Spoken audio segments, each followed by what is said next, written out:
Well, good morning, and thank you very much for joining us. I am Yori Folani. Sorry for coming a bit late.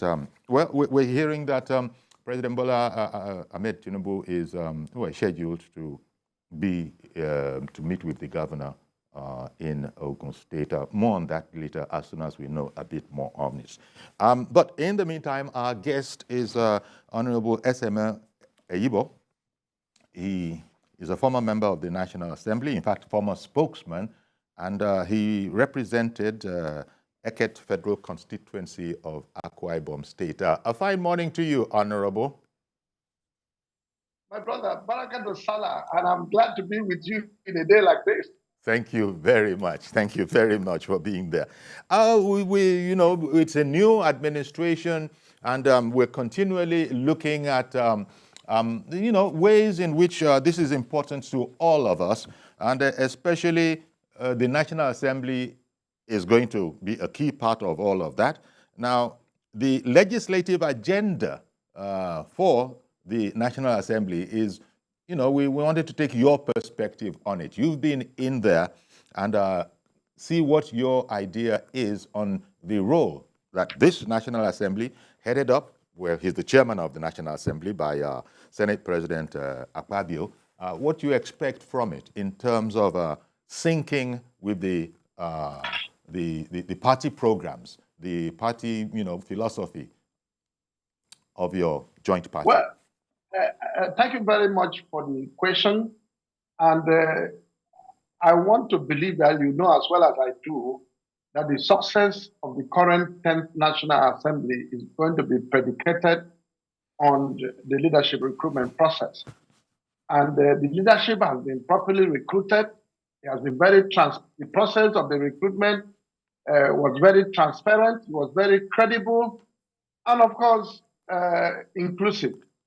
And to that extent, what is left now, the next step, is the harmonization of the various interests, the harmonization of the value, and the kind of National Assembly, particularly Senate, the kind of Senate that all the senators, by their own contemplation, want to leave behind. What kind of Senate do they want to bequeath to the Nigerian people? If you ask me, and without confirming from them, from the population of the senators that I know a lot of them very well, and they're very strong men, and they're institutional builders, and they're team builders, they are peace builders. I can conclude that the perspective of the Nigerian Senate is the one they want to bequeath to Nigerian people, which will be value-driven, which will be dominated by harmony, which, of course, they would dethrone the sentiment of political parties, ethnicity, and regionalism. And to the extent of all of that, we are going to have a very productive and yielding Senate. And I think this case is the kind of leadership they have. Akpabio is not Senator Godswill Akpabio, His Excellency the President of the Senate. He's a very experienced person who is running a race of history. A race of history, usually it is not run by a champion, but run by a man who sets out, to establish and leave behind legacies. So Akpabio falls within the realms of history men who like to leave legacies wherever he finds himself. And with that kind of mentality, it's a business mentality. It's a mentality that yields profits. The profit in the governance that will be yielded in the course of this mentality of managing the Senate will be a positive impact on the Nigerian people. So, without prophesying, without imagining anything less, Akpabio's, the National Assembly under Senator Godswill Akpabio's watch is going to be, I think, the best by all estimations in terms of institutional integrity, in terms of legislative activities, in terms of legal framework for all purposes. So I am seeing that, and with the kind of mentality the president, Asiwaju Bola Ahmed Tinubu, is bringing into governance, the objective of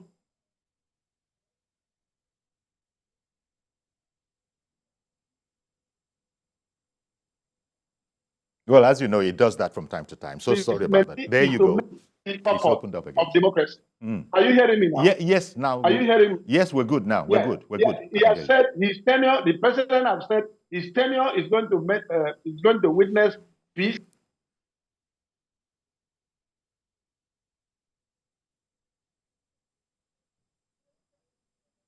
Well, it happened again in a different way. The first time it froze, now it hasn't frozen, but it seized the audio.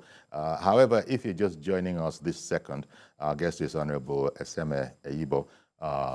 When he was in the National Assembly Federal House of Representatives, those in the minority who are feeling uneasy about the leadership of the National Assembly on reasons of regions or reasons of religious bigotry or reasons of ethnicity to, upload and derobe themselves of that garment and now come out. Nigeria is a new era now, an era where opportunities and growth will be promoted.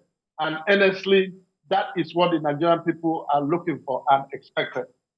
Thank you. Well, thank you very much. Now, the National Assembly is it is a legislative house. It's governed by rules, procedures, processes. When you think about that, and more than half, I hear, of the National Assembly members are rookies, so to speak, that is first-time members. And because you lost so many hands, and people have commented that, look, the way we do our elections sometimes, now a lot of hands did not come back, highly experienced, maybe highly trained, if self-trained. Does that concern you at all, that the National Assembly is going to be peopled largely with people who are just beginning the terms? Well, it's like somebody having a PhD. PhD is a course of study. But learning is what gives a man earning. If you want to earn in this life, you have to learn to earn. But somebody can have a PhD, as a matter of fact, in legislative studies, and that PhD, you may end up not earning a living because that study is not enough. So learning is very important. What I'm trying to say, therefore, is that we will be able to earn we'll be able to earn the expected yield from the legislature if the legislators themselves are ready to learn. So that people... I beg your pardon, Honorable. I beg your pardon for interrupting you, but the president, he's just landed in Abeokuta, and Governor Dapo Abiodun had been standing by. So it has happened. So Ijebu-Ode, I understand. Sorry about that, Ogun State, but Ijebu-Ode. Just to bring that to you, he's landed a few moments ago. It's not live picture, but just a couple of moments ago, he's landed.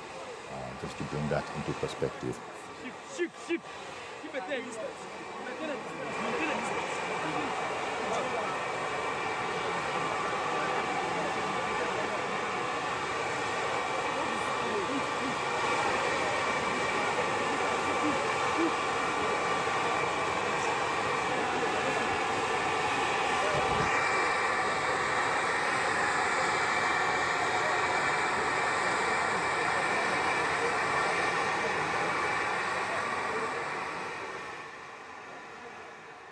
So here we are now. He's swinging. He's back to work. So, but of course, the news on TVC will keep you updated on that per second, as we say.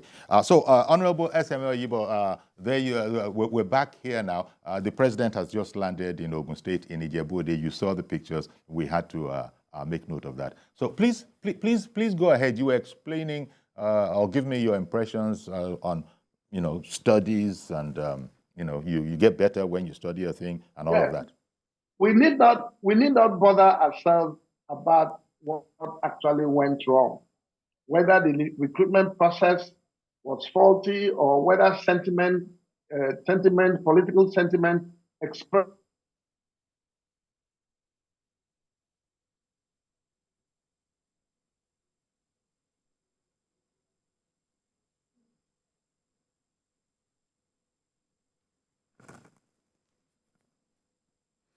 sure that we learn. Learning is every day. Learning must be done by everybody. You cannot earn a living. You cannot earn without learning. So it's not enough to say, I hold a PhD in my field of study. You may earn a PhD, you may have a PhD in your field of study, but you may not be able to earn what will be able to create the expected impact. So I urge respectfully on the senators, mostly the new senators who have come in, to look beyond juicy committees, to look beyond endless politics, and now begin to look at harmonization of what is expected of them as senators, as espoused in the Constitution, and the expectations of the people in the senatorial constituencies that are represented. If they begin to see themselves as ambassadors of their people, and of course agents of change of the nation, they will be able to distract themselves from the unnecessary sentiment of juicy committees. Oh, this one, like yesterday, I read in the front page of one of the national papers, national newspapers, where they said some senators are getting angry that the Senate President, Akpabio, have appointed two principal officers for his office, personal aides. And sentiment was that, look, one's supposed to come from the north, one's supposed to come from south. You couldn't have. For goodness sake, those are not issues of any national discussion. Because a chief of staff, for example, is a personal staff. So what kind of presidency, what kind of Senate president, in my opinion, does Akpabio wants to be? What kind of Senate does he want to leave behind for the Nigerian people? And that should be able to inform his recruitment process of the quality and caliber of staff he required, without necessarily disregarding, national unity. He's a unifier. So I expect that he should be able to recruit personnel, especially chief of staff, to be able to recruit personnel who understands his objective, who understands his prescriptions of governance, who understands his body language at every time. So when the chief of staff understands that, he will be able to supervise and drive the other members of staff to be able to meet the core mandate of the appointment.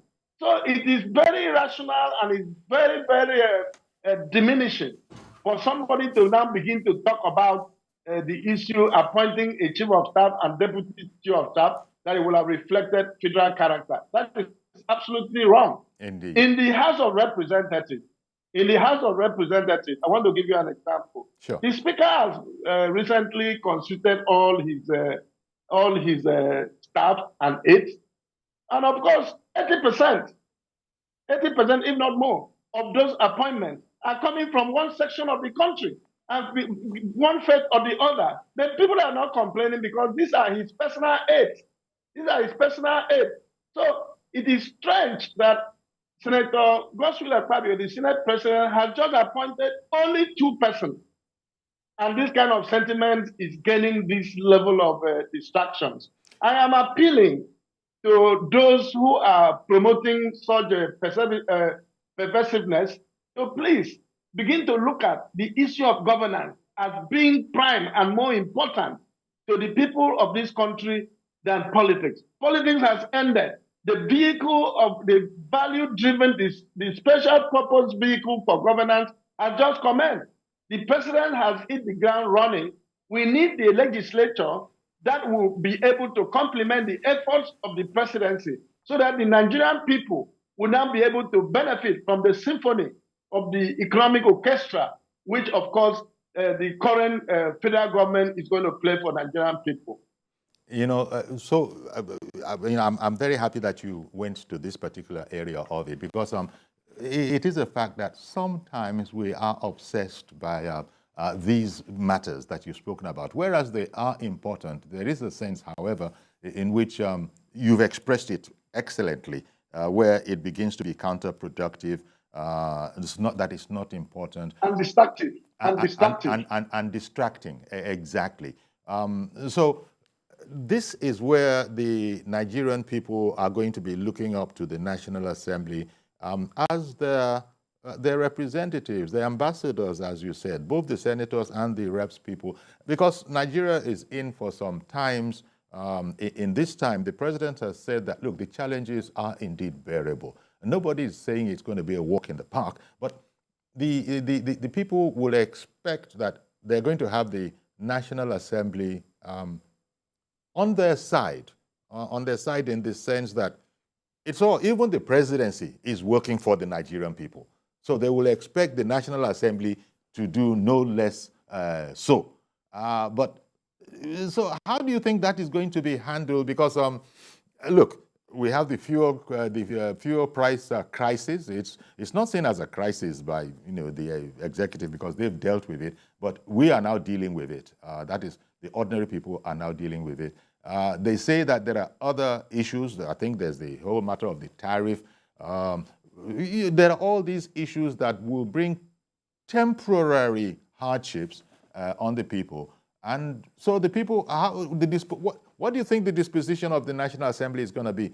Because these are going to be real issues to them. We understand that. When I started as part of my preamble, I did mention about the issue of the harmonization of purpose here. And I did mention that the special purpose vehicle to trigger economic prosperity and growth of this nation has already been put in place by the president, Asiwaju Bola Ahmed Tinubu. But what is expected, the non-state actors, the unelected representative of the people, that is the Nigerian press, they are the unelected representative of the Nigerian people. And we expect the Nigerian people to now begin to monitor what their respective senators are doing. Yes. Poverty in this country has no sign of Christianity or no sign of Islam. Poverty is from the south to the north, from the east to the west. And that is in uniformity and is growing in strength and dimension. Poverty I'm talking about. And the only way to intervene in this poverty is our representatives, who are our ambassadors. And they are also the change agents. Government is ready to create a change. The president is saying that. Sorry to interrupt you. Honorable. Mazi Okoroafo has called into the program in Arochukwu. Good morning, Mazi. Good morning, Sayori. Good morning, Honorable Ibo. You see, Mazi Okoroafo from Arochukwu. You see, the issue of people complaining about the Senator Akpabio's personal aid. I don't know what is wrong with Nigeria. These are people that is going to work one-on-one with him. These are people who will be seeing one-on-one. That is the people who knows him very well, people he knows very well. People who knows when he wants to move out or when he's coming back. So I don't think people should be looking at that very angle. Allow him to appoint whosoever he wants to appoint, irrespective of religion, private. I don't know. Now, the issue is that I want to defend from the Honorable Ibo. This issue of a minority leader in the Senate. Wike has his own faction, Atiku has his own faction. And the thing is glamoring, is hitting very well. You see, not the responsibility of the opposition party to sit down within themselves, decide who will be their own minority leader. But see the outside that will dictate for them. You see, sometimes asking that if politicians will have, did they go to school at all? Or just they sit down, Johnny just come, or Johnny just carry go. I don't know. Because you have to make it objective. You want to be independent. To be independent, not be attacky. Good morning. Okay, Mazi. Okay. Yes, Amati, I really appreciate that your contribution. But let me tell you something. The issue of minority or majority, the election of the majority leader or the leader of the house is simpler because it's just one political party. But that of the minority leader, you have the PDP, you have Labour Party, you have SDP, you have Zenith Party, you have Young Progressive, YPP, and all of that. So all this, in every corner of this political party, you have very strong capital. human capital that will be able to drive the leadership. So let us not begin to create on. We are living in a country where some people believe that they have grown to a point they become bigger than the institution. They begin to create the impression that without them, the institution cannot work. We should go past that. Okay. And allow the institution sorry, to Honorable. regret- Let me go on. Honorable, good. So sorry, sir.